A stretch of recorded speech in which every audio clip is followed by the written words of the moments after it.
పాలు తాగే వయసులో ఉన్న పిల్లలు తరచూ తాగిన పాలు వాంతి చేసుకుంటూ ఉంటారు. అది అజీర్తి సమస్య అయినా చాలా మామూలు విషయంగా తీసుకుంటారు, ఎందుకంటే అది చాలా సహజమే కాబట్టి.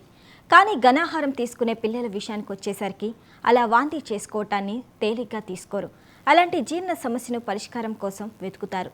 ఎదిగే పిల్లలకు ఆహారం అరగకపోవటం వాళ్ళ ఎదుగుదలకు దెబ్బతీస్తుంది కాబట్టి కంగారు పడటం సహజం.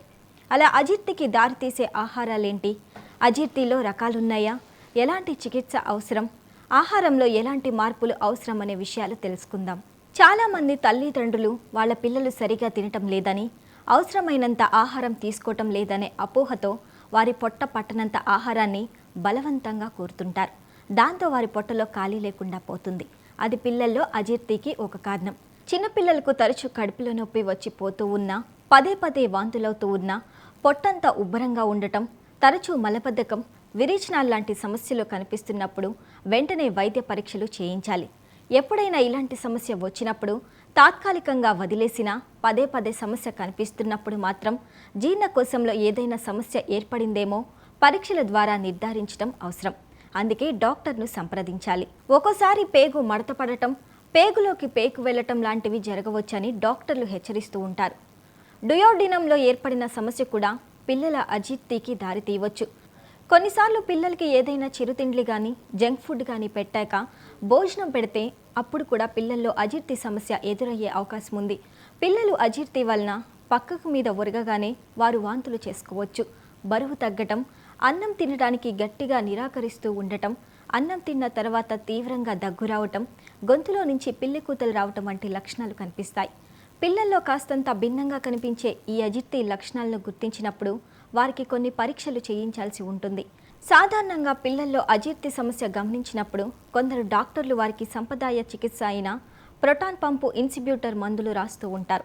పెద్దలకు పిల్లలకు ఒకేలా చికిత్స చేయిస్తుంటారు. కానీ పిల్లలకు సంప్రదాయ చికిత్సకు బదులుగా వాళ్ళకి అవసరమైన చికిత్స చేయించాల్సి ఉంటుందని ఆధునిక వైద్యశాస్త్రం చెబుతుంది. పిల్లల విషయంలో పెద్ద పెద్ద చికిత్సలకు బదులు చిన్న చిన్న సూచనల ద్వారానే సమస్యలను దూరం చేయవచ్చు. కాస్తంత పెద్ద పిల్లల విషయానికి వస్తే వారు కెఫిన్ పాళ్ళు ఎక్కువగా ఉండే చాక్లెట్స్, కూల్ డ్రింక్స్ వంటి పదార్థాలను ఎక్కువగా తీసుకోకుండా చూడాలి. అదేవిధంగా మసాలాలతో కూడిన ఆహారాలు ఎక్కువగా తీసుకోకుండా చూడాలి.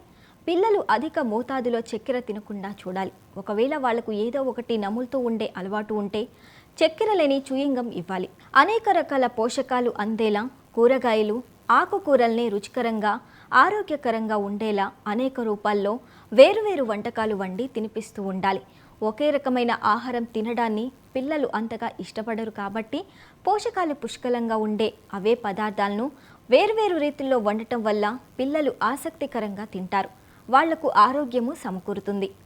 తీవ్రమైన కడుపు నొప్పి, బరువు తగ్గటం, వాంతులు, వికారం, అజీర్తి, జీర్ణాశయం ఇన్ఫెక్షన్, పేగు ఇన్ఫెక్షన్, పేగులో అల్సర్ లాంటి సమస్యలు వచ్చినప్పుడు వెంటనే డాక్టర్ని కలవటం అవసరం. ఇలాంటి జీర్ణకోశ సమస్యలు రావటానికి అనేక కారణాలున్నాయి. ద్రవ పదార్థాలను, పీచు ఉన్న ఆహారాన్ని తీసుకోవటం వల్ల, తిండిలో సమయపాలనను నిర్లక్ష్యం చేయటం వల్ల, కొన్ని రకాల మందులు వాడటం వలన ఈ సమస్య రావచ్చు. రాత్రి వేళల్లో పిల్లలు ఆడి ఆడి అలసిపోయి వచ్చాక అన్నం తినిపిస్తారు తల్లిదండ్రులు.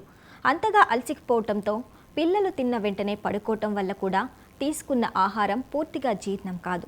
దాంతో ఉదయం బ్రేక్ఫాస్ట్ సమయానికి పిల్లలు తగినంత ఆహారం తీసుకోలేరు.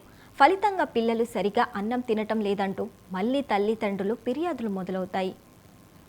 ఎలాంటి ఆహారాన్నైనా జీర్ణం చేసుకోగల సామర్థ్యం సాధారణంగా పిల్లలకు ఉంటుంది. దీన్ని ఆసరాగా చేసుకొని తల్లిదండ్రులు అవసరానికి మించిన కొవ్వు పదార్థాలు, తీపి పదార్థాలని వాళ్లకు పెట్టడం వల్ల అజీర్తి సమస్యతో పాటు పిల్లల్లో స్థూలకాయానికి ఇది దారి తీయవచ్చు. జీర్ణకోశ సమస్య నివారణ కోసం పిల్లలకు పెట్టే ఘనాహారంలో కూరగాయలు, పీచు ఎక్కువగా ఉండే ఆహారం, ఆకుకూరలు, పండ్లు ఇవ్వాలి. పిల్లలకు అందుబాటులో చాక్లెట్లు, జంక్ ఫుడ్కు బదులుగా బాదం పప్పు, వాల్నట్స్ వంటి పోషకాహారాలు అందేలా ఉంచాలి. ఫ్రిడ్జ్లో కోలా డ్రింక్స్, కూల్ డ్రింక్స్ వంటి వాటికి బదులు మజ్జిగ, మిల్క్ షేక్స్ వంటి ఆరోగ్యకరమైన ద్రవాహారాలను పిల్లలకు అందుబాటులో ఉంచాలి. స్పెషల్ స్టోరీలో షార్ట్ బ్రేక్ తీసుకుందాం. Welcome back.